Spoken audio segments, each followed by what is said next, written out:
So let's dive into the recount. Not only did we all get schooled in state versus federal law, we also saw a lot of reasons why some precincts couldn't be counted, but not the voter fraud Jill Stein says she was looking for. And there's still the possibility Stein could pay for the recount if Michigan lawmakers pass a bill that they are working on in Lansing. Let's bring in our contributors tonight. Nolan Finley of the Detroit News, Stephen Henderson of the Detroit Free Press. Hey, guys. Hey. How are you? Good to see you. All right. So the recount was incredibly complicated and constantly changing. And I really did feel for all the reporters of both your papers who had to sit there and wait for the refresh and at all hours as well, too. Zach Gorchow from Gongor News said he wrote a story 10 different times on Wednesday night or Tuesday night because of the way that things changed. I mean, it really was fast moving, and it was, you know, late in the news cycle at least. We can't say for sure where it even stands now, can we? I mean, as of right now, when we're taping, it's off. But then the Supreme Court's got to weigh in. That could change that, I suppose. I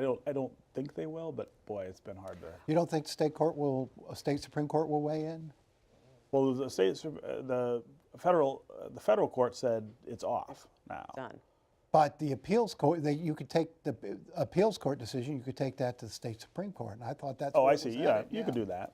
All right. So what have we learned from all this? And again, you know, when we talked last week, and you had spoken to Jill Stein, who said, you know, this is not the recount to change the result, but the recount to find if there's any kind of voter fraud here. I think what we ended up seeing was a lot of, we can't recount this precinct because someone put duct tape on the box of ballots. It's very clear the issue in Michigan is not voter fraud; it's incompetence in the electoral process, and this has revealed some very troubling things about what goes on amongst the agencies that are supposed to be counting our vote. You look at a third of the vote in Wayne County can't be recounted because of irregularities in breaking the seals on the containers, of the number of ballots not matching the number of people who voted. When you talk about disenfranchising voters, bureaucratic incompetence and bungling has disenfranchised more voters than Jim Crow did. This is terrible. What do you think? Do you agree with that, Stephen? No, of course, certainly not more than Jim Crow, which disenfranchised everybody who was African American. But it is a big problem, and you have clerks like the clerk of the city of Detroit who I think have to answer now for the way that they are running elections. Are they prepared enough? Do they have enough resources? Do they have the technology that will help them, you know, make sure that everybody votes the way they should? The stories out of Detroit on election day were pretty harrowing in terms of long lines, in terms of people showing up and finding that machines were broken or jammed. And the problem with that is that Janice Winfrey, who's the clerk, we never hear her come up and say before an election, hey, I need some help, I need more money, or I need more people, or these machines are not going to work on election day.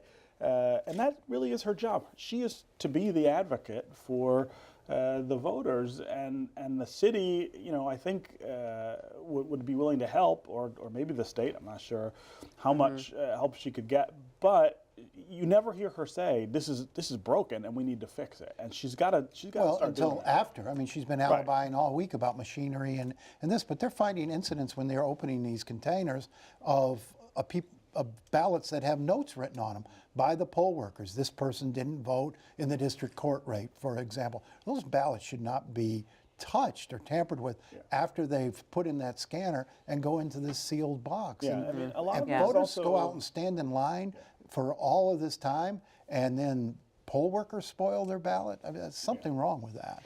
I think what also has been interesting is this move by the legislature to say, well, why don't we retroactively get a law to make sure that Jill Stein pays for the whole thing instead of the partial, the $900,000. They feel they have an avenue, legal avenue, where they can do that. I think that sort of retroactive legislating rarely holds up in court. They feel they can do it.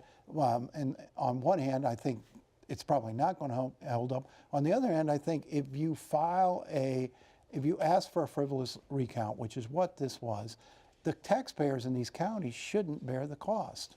Well, what do you think? But so the problem is with the word frivolous.